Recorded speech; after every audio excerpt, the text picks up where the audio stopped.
there was really no data particularly when contemplative practice touched my life very deeply. So it's an extraordinary arc to have participated in this work and have it come into the popular press and have the scientific evidence as kind of the hook at this point in society. So I think in the talk tonight, I want to forward the notion that you don't need the brain science to know your mind. I can go home now. So this picture is another one of the I could go home now. Here I am in an idealized body shape. And this is basically describing the project that I'll be talking about at length tonight. But as Ryan was saying, you know that we've had quite the success regarding penetrance into mainstream media of the notion that there is a mindful revolution. I haven't really seen it, nor that the science actually establishes precisely what's going on when we meditate or we're mindful. So I'm really invested in something I call a common sense approach.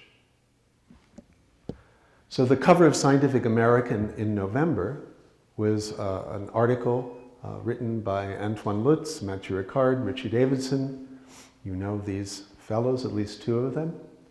And in this article, there is a diagram which definitely tells you where attention is located in the brain. And it's just like one of those visible man or woman models you might have had as a child. This kind of depiction of function in a location is very popular, and it's wrong. So when you learn where things are at this level, you're not really learning how the brain functions, but you are learning something that's fairly easy to teach. There's a difference. Here's the white matter that we can image non-invasively in a single human brain. These are the long-range connections that get information in one location all the way around to different locations in the brain in fractions of 1/100th of a second. The brain is a dynamic organ processing information on millisecond timescales. When you see those pictures, they are the sluggish representation of tiny differences on the order of less than 0.5% of doing the task or not doing the task. Brain activation change. But we have wonderful computer graphics that lets you see the whole brain is not busy, but this area is lit up. We call that blobology. And it's important to know that the functions labeled in one location, they may be reflected in a little more activity at that location, but they don't just take place there. So here, this is a single individual who has decided to do a retreat in a magnet. Imagine doing 100 hours of scanning, 500 brain volumes, doing the fascinating task, is it a number or is it a letter?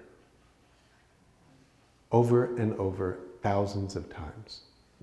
And while there's a little ring flashing in the background. This picture shows that there's activity that self-localizes as active networks that kind of, their activity goes up and down together, but the whole brain is involved in that task. We don't see data like this because we don't have the signal-to-noise ratio, the power to find the signal that's actually scattered all over the brain but too weak to see in normal experiments. If we consider these functions, executing an action, imagining an action, inhibiting an action, which I'll talk more about later, faculties of attention, language, explicit memory for episodes, working memory, which is the short period of time that maybe you started to understand this sentence at the beginning when I said working memory, that keeps you remembering where the sentence began. That's working memory. Reasoning, hopefully we know what that is. Emotion, vision, and audition. These faculties of life, of cognition, let's take a look at this map. This is the work of Louis Pessoa and Michael Anderson. Everything in red, 84 to 89% of all those things I just mentioned, the areas in red are involved in.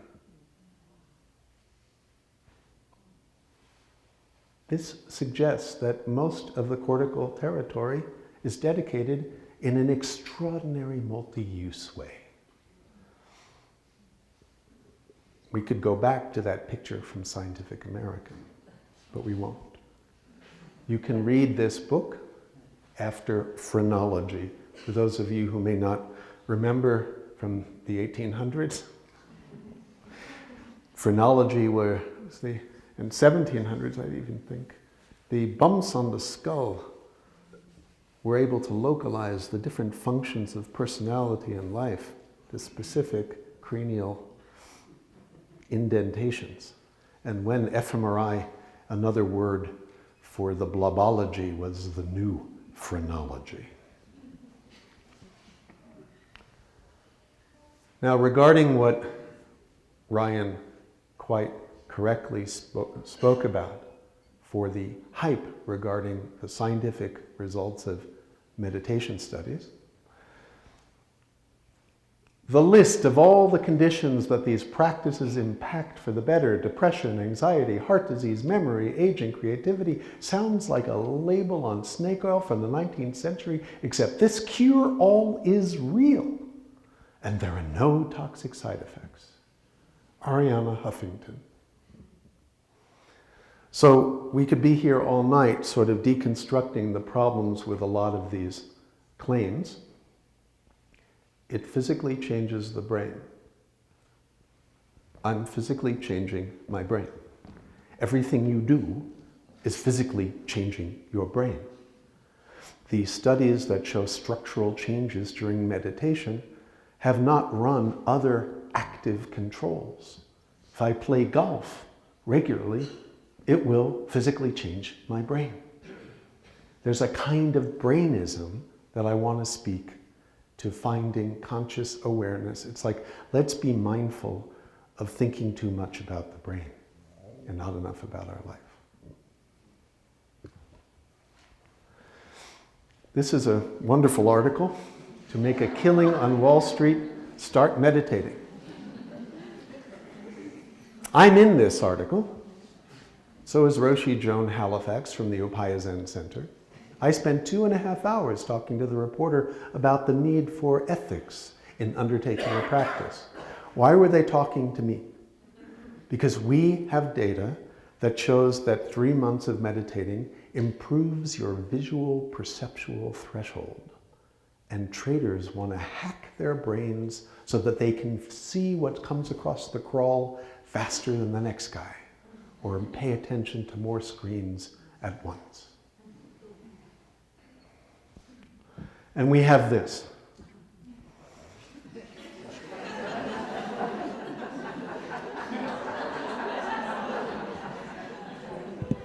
This is not a spoof. There is a store in LA called The Best Dressed Monk. A couple of guys went seeking enlightenment and came back with a bunch of cashmere.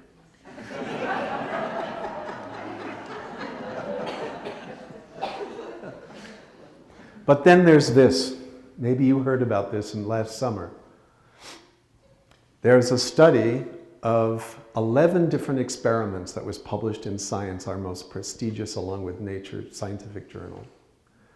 And what was required was to surrender your smartphone and sit alone in a room with your thoughts for between 8 and 15 minutes.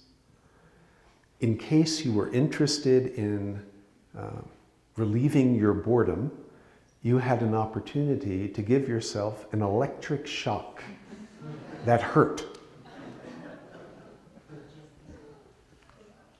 Let's say this, look at this phrase. It's not every day that Milton winds up in a science article. The mind is its own place and in itself can make a heaven of hell or a hell of heaven. So it turns out almost half the individuals shocked themselves. And what do we make of the folks, the 17% who just kind of got into it?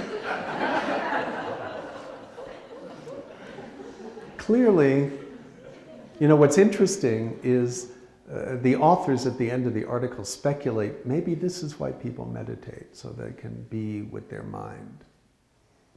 But they didn't think that to run another 12th experiment where they actually gave somebody a meditation instruction. Like, find your breath. Practice loving kindness towards yourself. But for the most part, and it wasn't only college kids, they recruited at the mall and people's phone addiction was prevalent. Now, this is something that you guys not only understand intuitively, you've made life choices to bring it front and center in your life because you live here.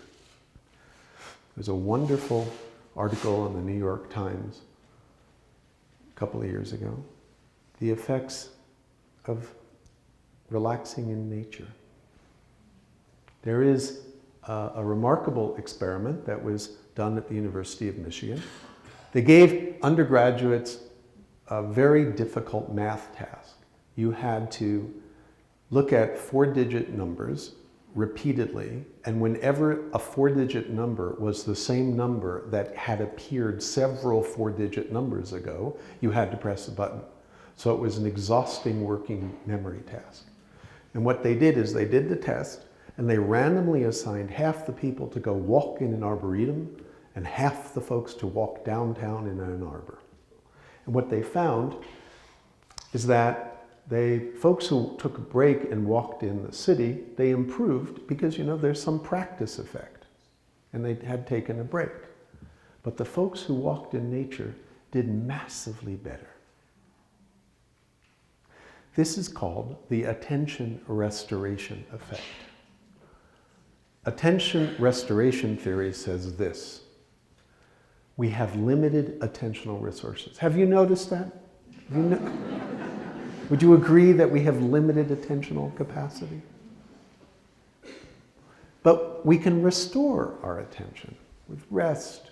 We can replenish these resources. Interacting with environments rich with inherently fascinating stimuli involuntarily evoke attention modestly.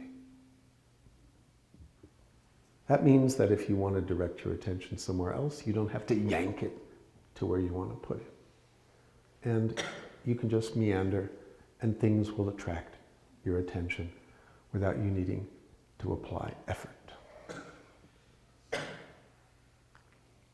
So here, I'm from Northern California. This is one of our attention replenishment locations, Big Sur. Here's one of yours before the climate change happened.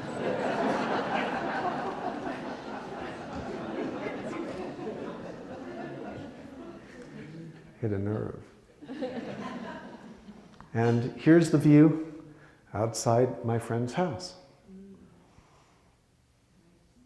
I mean, this is my iPhone, It's like, wow, all I need.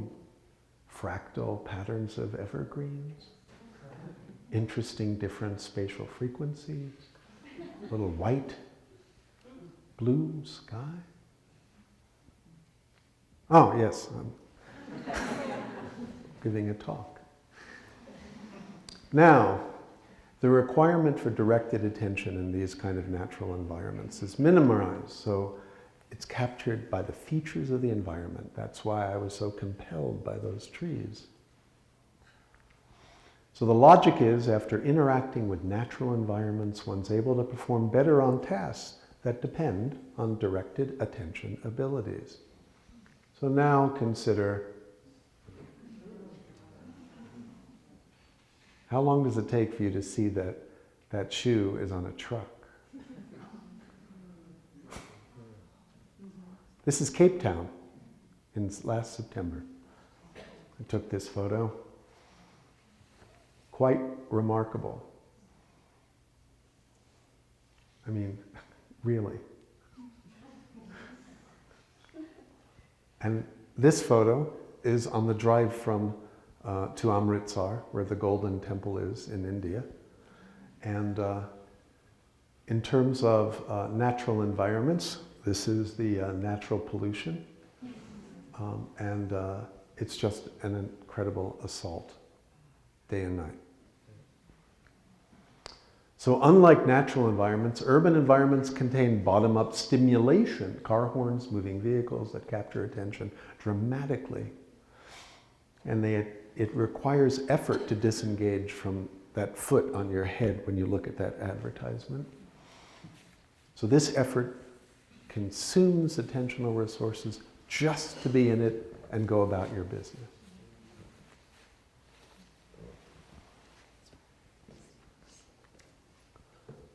So regarding this issue of questions for research for meditation, we have two fundamental research questions that we pay attention to. First is, what do people do when they meditate? We know what we tell people to do when they meditate, but we don't know what people do when they meditate. It's kind of like giving somebody a violin with no strings. Tell them to hold the bow and make music. There are huge individual differences in how people interpret meditation instructions. There are differences within an individual, we call those intra-individual differences, from session to session. You might just have kind of gotten up on the wrong side of the bed, and your mind is racing and you feel lethargic. And you meditate and you sort of say, I can't do this, this isn't any good, there's no benefit here. And you have those thoughts, or your mind is racing. The next day, clear as a bell, quiet as a church mouse. It's actually an interesting phrase. We also have the effects of just changing your behavior to be quiet. To be on Facebook that much less. We call this the tuchis effect. Yiddish for your bum. Which has to do with how just quiescence changes you.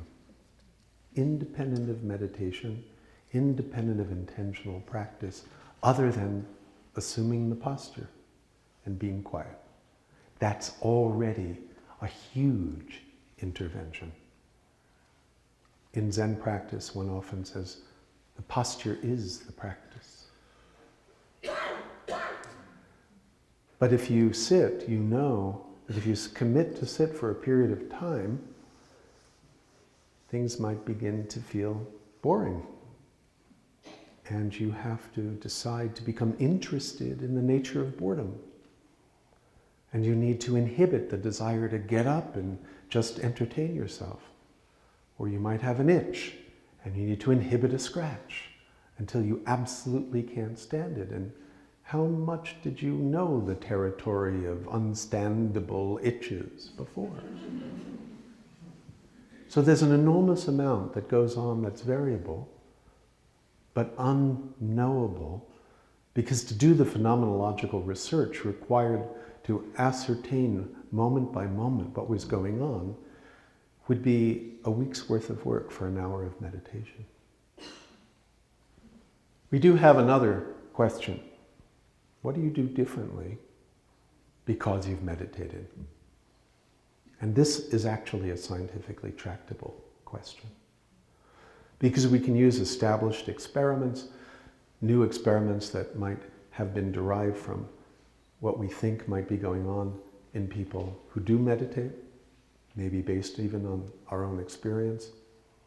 But we can look for trait changes, not so much what happens while you're meditating, but what happens because you've spent time doing it. And these, of course, interrelate, because one has a developmental trajectory. The novice learns that your mind's gonna keep thinking. Thoughts are not the enemy. But how many times have, at least I heard, I can't meditate, I keep having thoughts. Meditation teachers keep having thoughts. So what is meditation? We can say it's a class category of practices typically relating to directed attention. Not always. Usually in an axiological framework. That is to say, there's a kind of worldview attached to it. But not always. In Sanskrit, the word bhavana means to cultivate. And in Tibetan, the word gom means to familiarize, to become familiar with. So what is it that we really want to do? We want to become familiar with our minds. So one way I like to put forward this whole effort is captured in this sentence.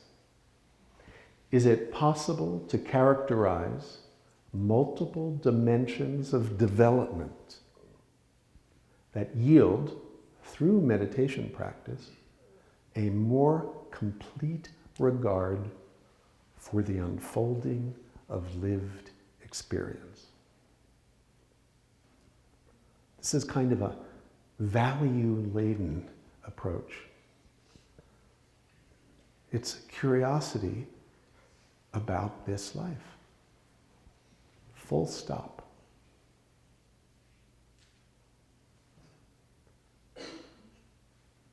From that perspective, do you need scientific evidence? Or is it intrinsically a valued inquiry?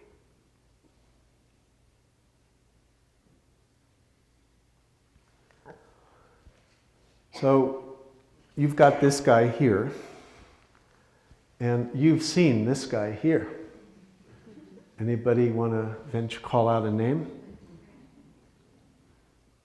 He's spoken to you, been on this stage.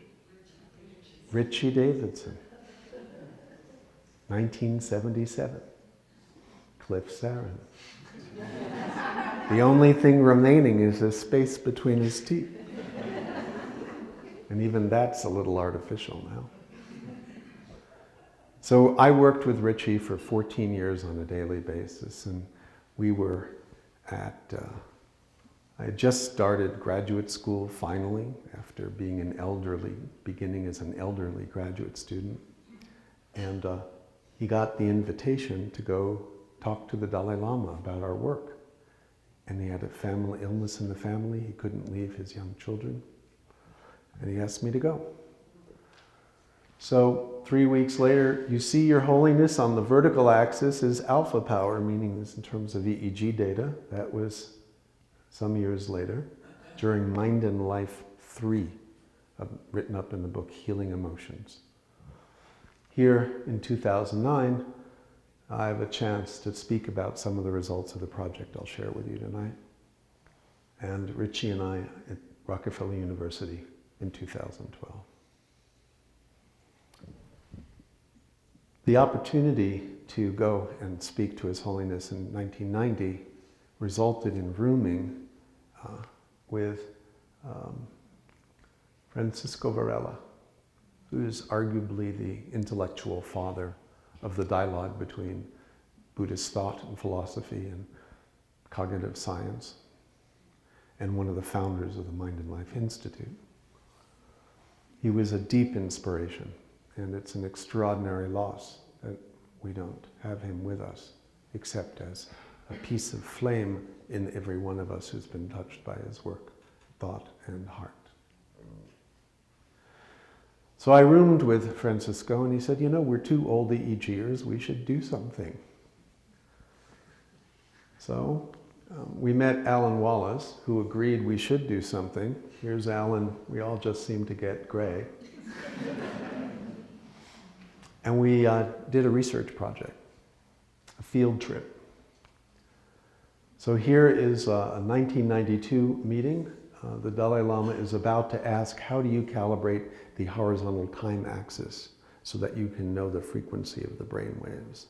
I'm not kidding you. That's what he did ask. That's him asking it right there. And everybody's like, I can't believe you're such a geek.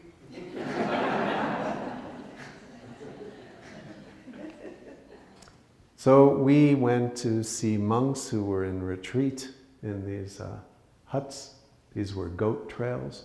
We brought all this equipment, and a senior monk said, oh, don't ask the monks to come to you. We brought 1,500 pounds of laboratory equipment. He said, you go to them. So we did. And here's the local flora and fauna. And we met some extraordinary individuals.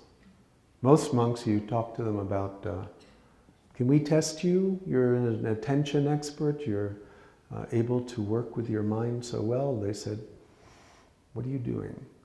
You want to know what meditation is? Meditate. And besides, I don't know anything. He was one of the rare individuals who spoke to us about his practice, about the different tools he used, like a craftsman showing us, their loving tools and their wooden case sitting on that green felt. What do I do when my mind is turbulent? When I feel despair? When I'm overexcited? He'd been tortured by the Chinese. This was a hearing aid. We couldn't test him, but he was an inspiration for the dispassionate way he related to his mind. Here's another monk doing a attention task. Undergraduates, if you tell them the arrow points to the stimulus, and sometimes it doesn't, they don't get upset. If you do that with a monk, he says, you lied to me. One of the cross-cultural issues in research. Here we're showing videos on this large LCD display and looking at facial expressions elicited by positive and negative stimuli. Here's Francisco hooked up, Richie in the background. Why are these monks laughing at the Institute for Buddhist Dialectics? Because we have this funny thing on this guy's head when everybody knows the mind is here. You can explore this in this Visions of Compassion, edited by Anne Harrington and Richie, chapter by Zara Hushman, looking at the cross-cultural issues and trying to do this kind of work. And then we met a man who spoke to us about the difference between sadness and compassion. He spoke about sadness as a potential catalyst for the arising of genuine compassion, but being a very separate mind stream. He said, you need to find the suffering of another unbearable, and at the same time, you need to enter into the situation with love for the causes and conditions that gave rise to the suffering. Otherwise, you won't see with penetrance into how you can best be of benefit. He was so inspiring. Our lives, were changed in that afternoon. But these may have been extraordinary individuals. You need to do a longitudinal study to find out what kind of mental training has the effects it has on someone in multiple domains. So that's what we did 17 years later. So we have 4 scientific goals for the Shamatha Project. Can focused attention meditation practice actually focus your attention. I call this the duh hypothesis. Can training in loving kindness and compassion improve emotion regulation? Are improvements in attention related to improvements in cognitive function?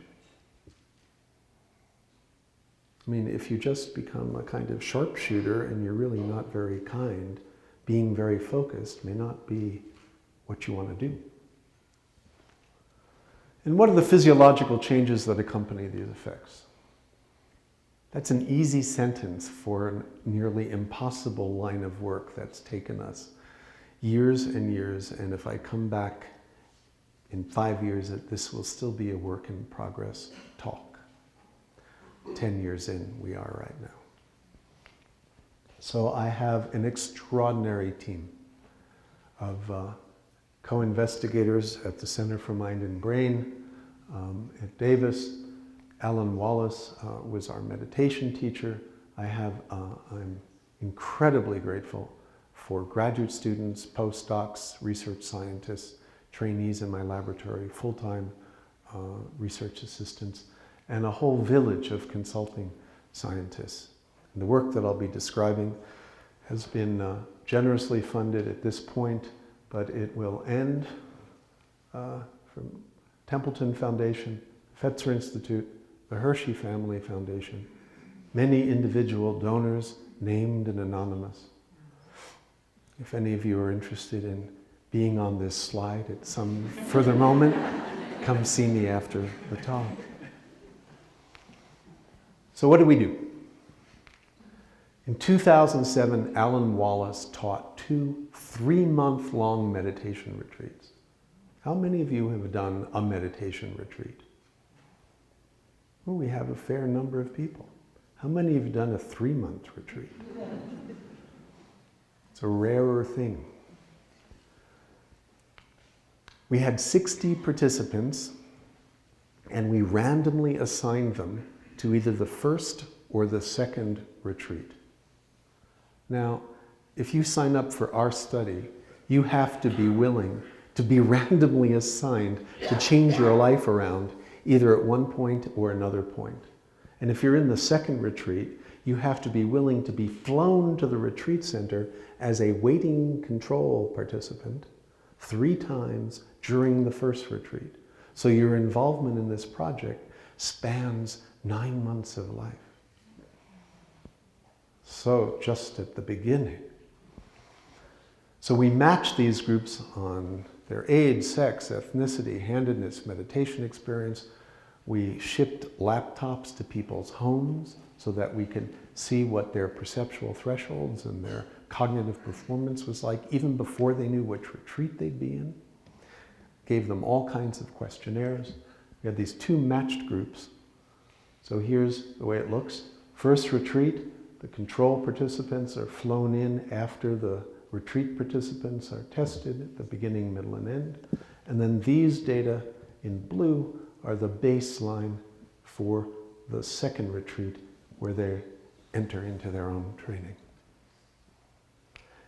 You follow them at 5 months, 15 months, and we're just completing a 6 and 7 year follow-up. So it's also a lifetime work for them to be in this study as well as to do it. So what is Alan training? There are 2 aspects.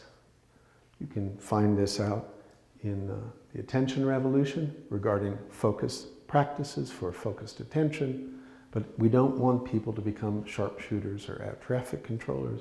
We want them to have an open heart for immeasurables. So these practices resolve into the following training emphases.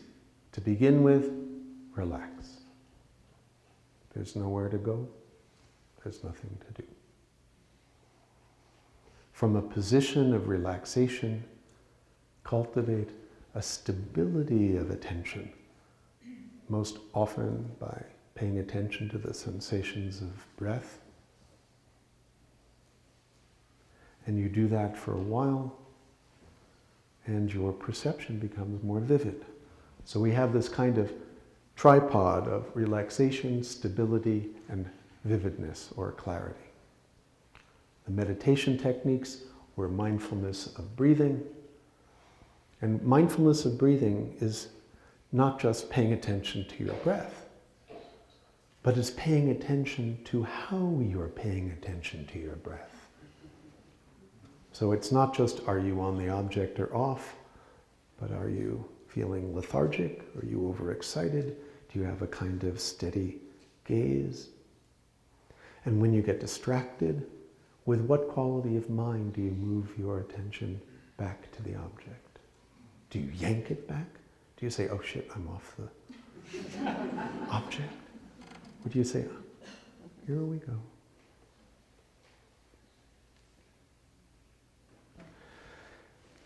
Spending time doing that allows you to kind of take a seat at the unfolding of mental events, whatever they are.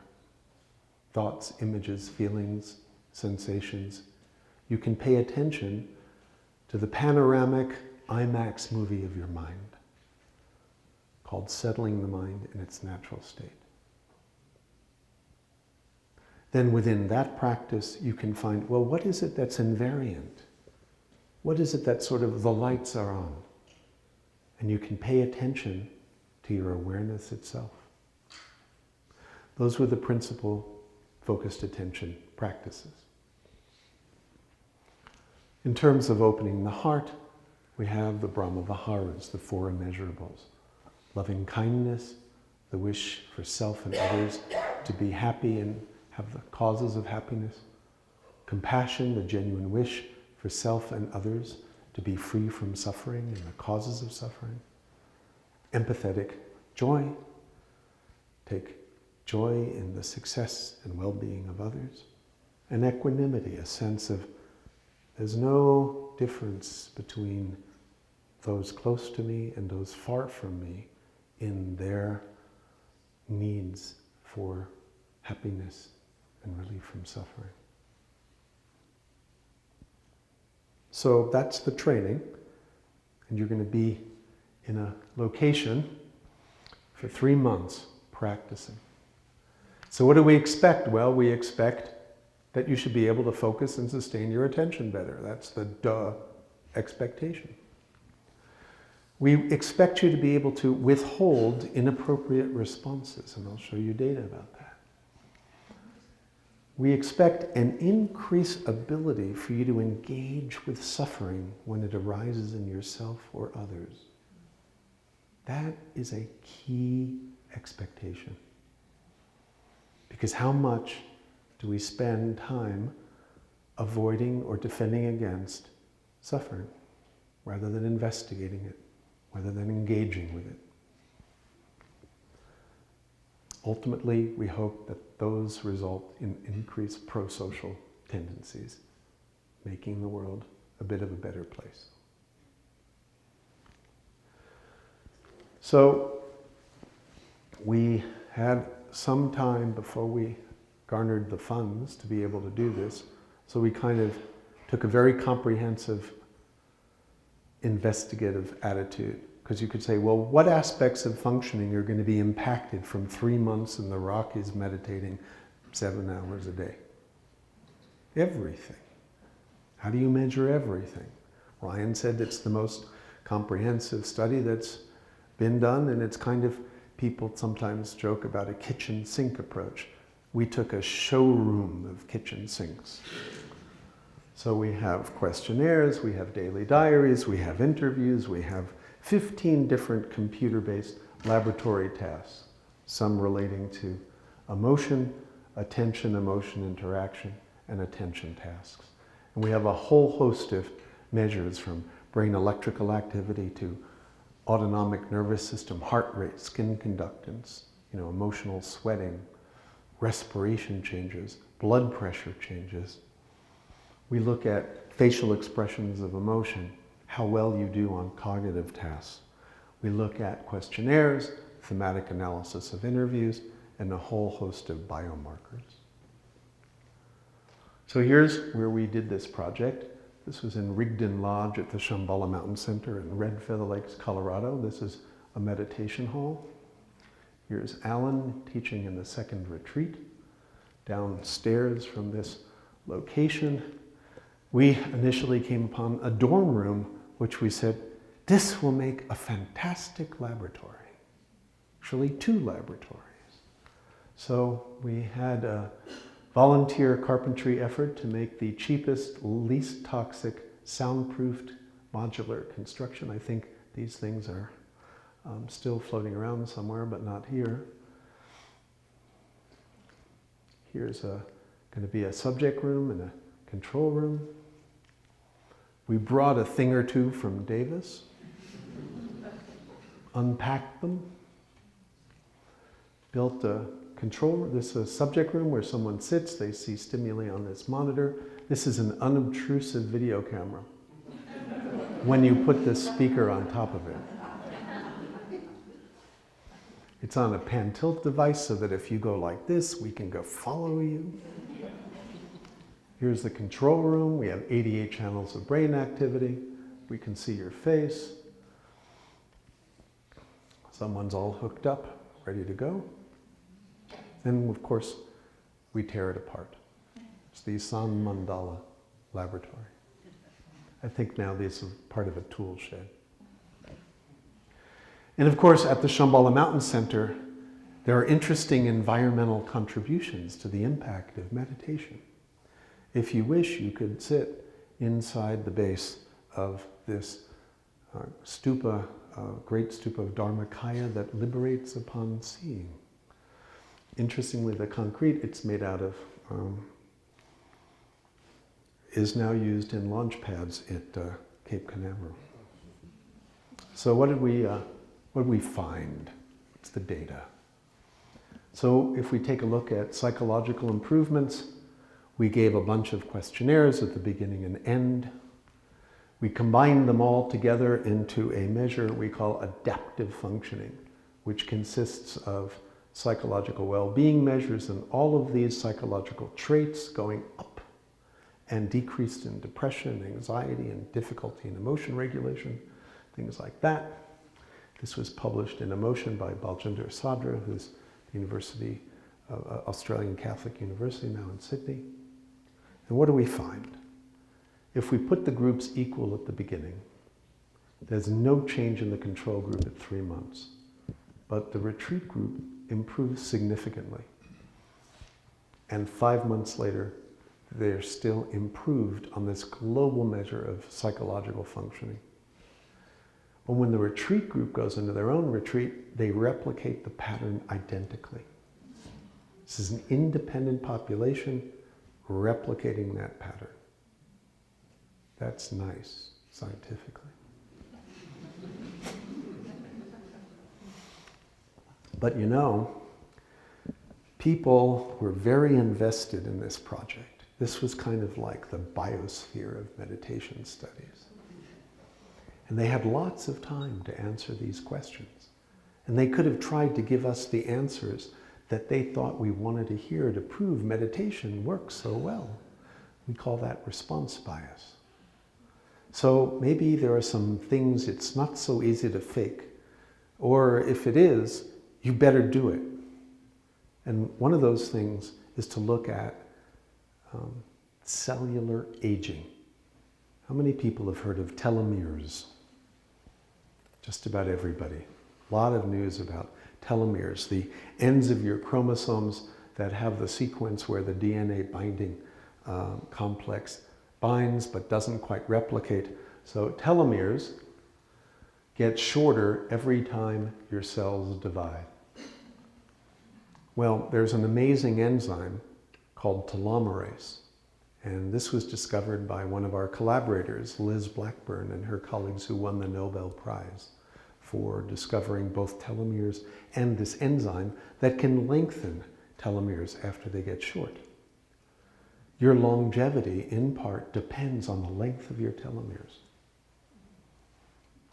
So, here's the enzyme telomerase.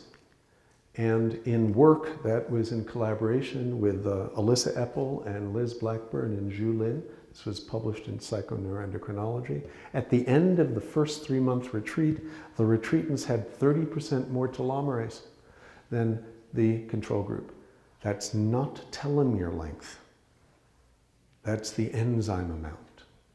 And if the enzyme amount is sustained at a higher level for a period of time, one may expect that telomeres might be longer. And we're looking at that in a second study that we're trying to replicate this finding.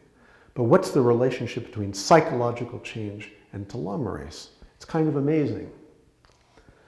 It turns out in the control group, there is no relationship between a sense of purpose in life and the amount of telomerase at 3 months after the beginning of the retreat.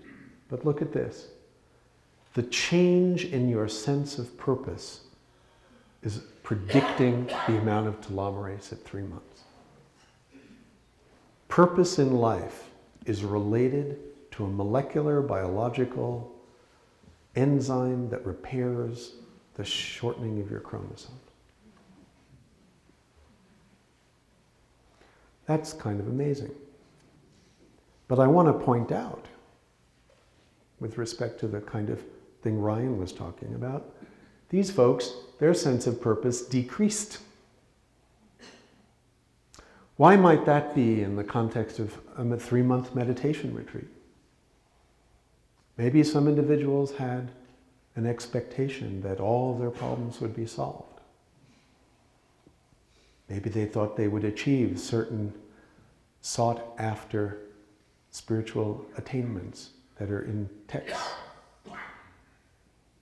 Maybe they realized that it's a long slog. After all, you can't get a PhD in neuroscience in 3 months. 3 months is actually not a very long period of time, but it's very long in the contemplative track in this society.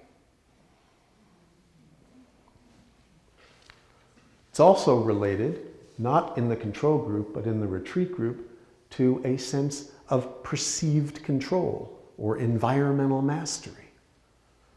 And of course, if you don't have to cook and you don't have to shop and you don't have to go to work, you just have to meditate, there is kind of a circumstance of a retreat in which you're a master of your environment, except when you sit down and close your eyes.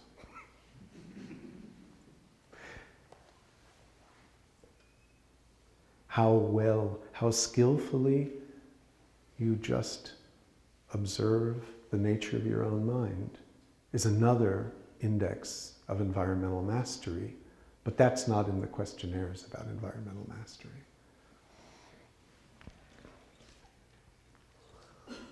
We looked at cortisol, and it turns out at the end of, that's the stress hormone that rises in the morning that prepares you for the day. Chronic cortisol is associated with a variety of problematic health conditions. Short-term rises in cortisol is kind of what allows us to mount challenges to meet the demands of our life.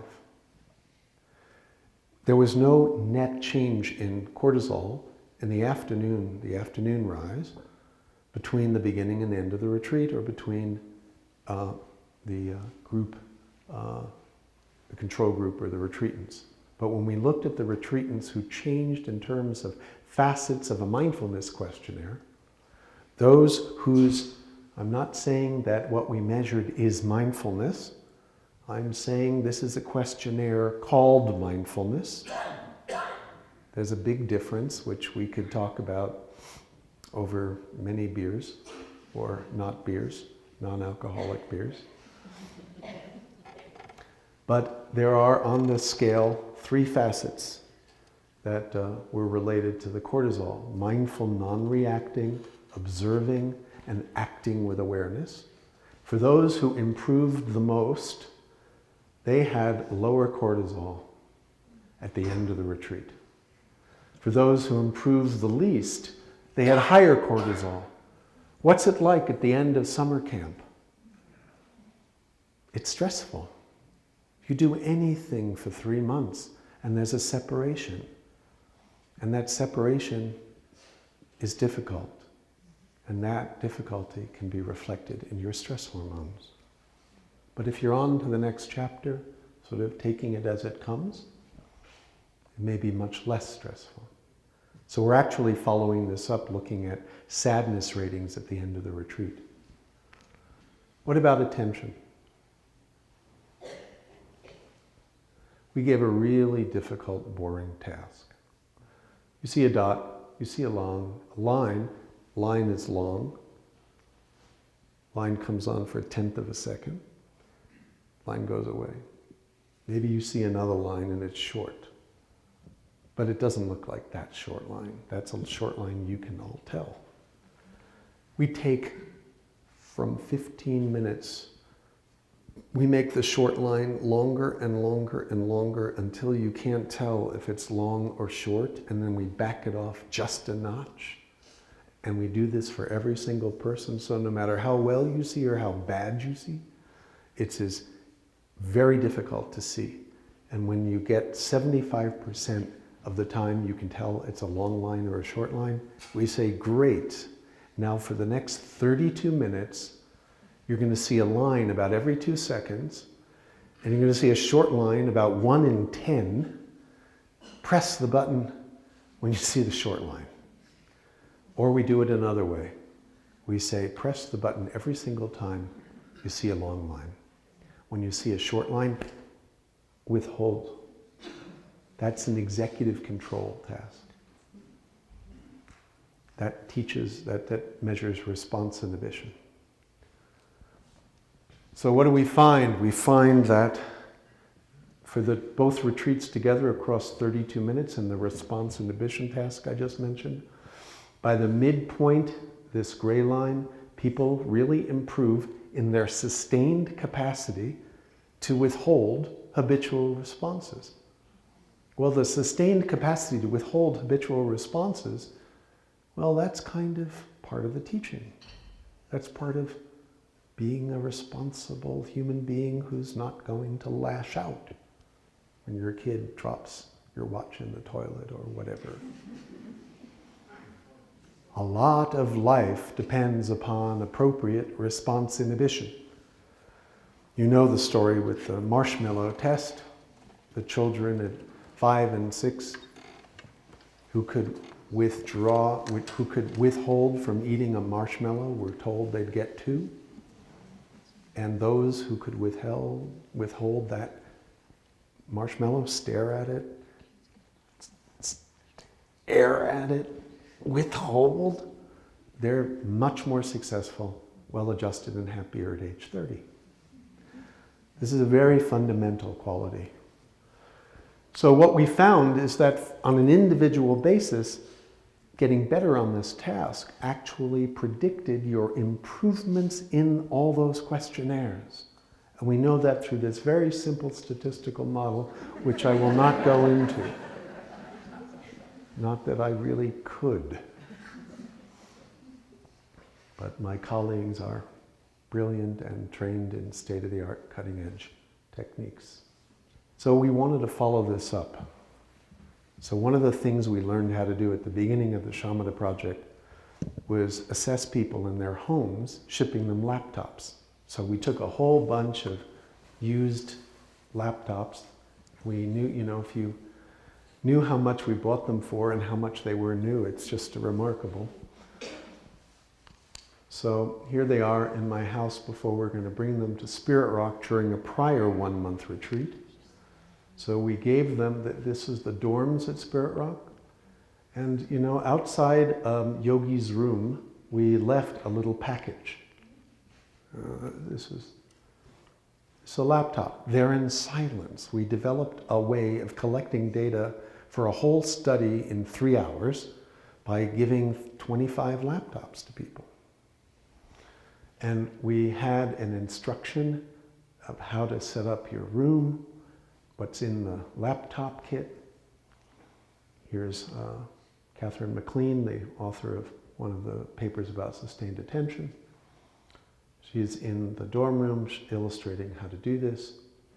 And people brought them back And what do we find? This is published by Tony Zanesco, graduate student in the lab at Frontiers in Human Neuroscience. We replicate, here is the retreat group at the beginning of 1 month of meditation, and here they are after 1 month for the response inhibition task. A match control group doesn't change and falls off over time. Another totally independent replication. What about emotion? Let's go to the end of things here. We expect decreased rejection of emotion, decreased pushing away, increased engagement. What does pushing away look like in terms of emotional responses? We call these rejection emotions: contempt, anger, and disgust. What do we expect instead? Well, perhaps more sadness or distress. Letting yourself really feel the suffering of others or yourself. So I'm going to show you some graphic images. So prepare your mind or close your eyes. These are clips from a documentary about the Iraq War, and we showed these while people were unobtrusively videotaped. We got their permission. We have permission from this woman to show you her face. Erica Rosenberg is a master emotion researcher for coding facial expression. We'll talk about that in a second. So here is an image of a father holding a deeply injured boy.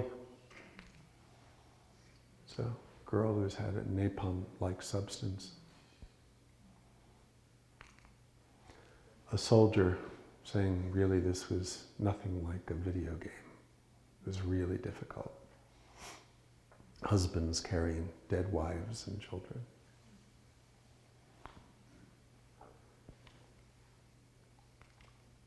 So we use Paul Ekman and Wally Friesen's facial action coding system. And this is 12 seconds of facial action. The facial action coding system looks at 46 muscle groups on the face, every single frame of video. Anytime a muscle group contracts, how much it contracted, when it started, when it peaked contraction, and when the contraction ended is manually coded. This process takes 150 times real time. We're beginning to have software tools to do this, but when we were doing this, this all had to be done manually. And we've done this for nearly 60 people for 4 minutes each. Now, you can look at these action units that co-occur and put them into a dictionary of emotion expressions from facial muscular contraction. And of course, nobody here needs this kind of Talmudic analysis to label this sadness and grief. But if you're going to do a scientific objective experiment, you have to do it this way. So what do we find? This hopefully will be published in Emotion, a journal, very soon. We found at the beginning we had another difficult to watch film. There was no difference in the likelihood of sadness for either the control or the retreat group. The retreat group is in red. And if they showed a sadness expression, the number of sadness expressions, which is indicated by this horizontal axis, was the same for both groups. At the end of the retreat, there was a significant increase in the probability that the retreatants show sadness.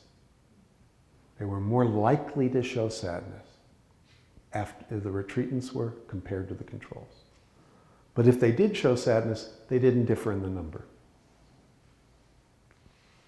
What about rejection? It looks like there's a difference at the beginning between rejection emotions, but this is not significant in the probability of showing rejection. It's not statistically significant.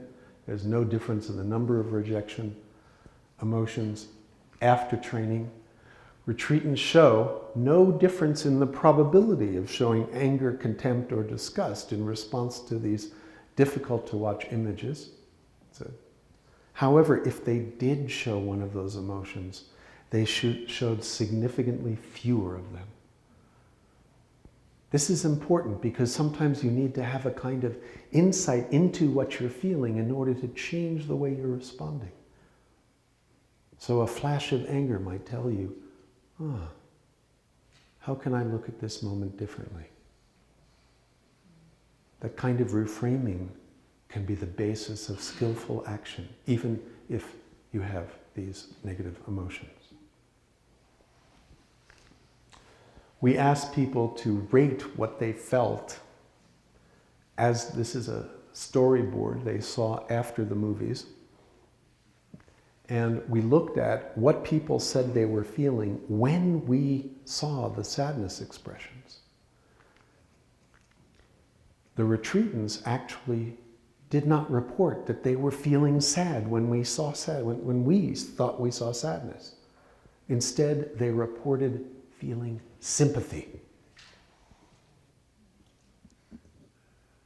That's really a remarkable difference, because they did not report they were feeling sad. That is an other-directed measure. There was no relationship between sadness or sympathy in the control group. So this throws into question what the sadness expressions were. They may have been expressions of other-directed empathic concern.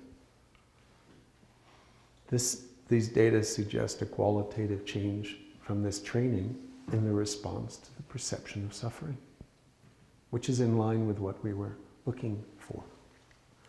And this may facilitate the arising of compassion when confronted with suffering in self or others. So to finish up, I just want to briefly tell you that we don't just look from the outside. We ask people what's meaningful to them. So Baljinder Sadra sat the second 3-month retreat, and she interviewed people about their goals and aspirations and a number of questions at the beginning, middle, and end of the second retreat. And we are doing coding of thematic analysis of these interviews, qualitative data. And now Jen Picorni, a scientist in my field and in my lab, and Alex Norman, a sociologist and religious studies scholar in Baljinder's lab in Australia, are coding together a way to visualize meaning changes across time. So this is completely data-driven. It's using verbatim phrases, and we're attempting a network analysis. So you can take a way of representing phenomena as nodes and connections between nodes. This is called graph theory or network analysis. And we're doing that on interviews. So here's a question. How would you describe or summarize your current perspective on and approach to life, including your goals, priorities, and everyday activities? Simple question. Answer it in a minute or two. So at the beginning, this is the network for one person. And these are open codes. They are as close as we can summarize phrases of meaning within individual sentences. And if two phrases occur in the same sentence, they're kind of given a bidirectional arrow. And phrases that come up again and again, the number of links that touch any given term determines the size of the node. So this gives us measures of thematic attractors or places of central concern. We see a sub-network related to family, a network related to gratitude for the opportunity to engage in the retreat, and then concerns more about aspirations and goals. And that's at the beginning. By the midpoint, after 5 weeks of intense full-time meditation practice, care for others, service to others is of central location. And the distinction between that aspiration and This is nice. Life integrated, not compartmentalized. And her background in a small town. And after 3 months, we have this complex picture, and I'm going to zoom in on just an aspect here. Unchanging wisdom. See life as it is. These aspirations are interestingly incompatible with family tradition. So now, how am I going to integrate this new life into my ongoing life? One of the great challenges of intensive contemplative practice. You can imagine how this is going to unfold for many people, and how we're re-interviewing people 7 years later, and we're interviewing their close others. If you want to know how I'm doing, please ask my wife. So I know that this has been a lot. This is all I want to share with you today from a formal presentation. So thank you very much.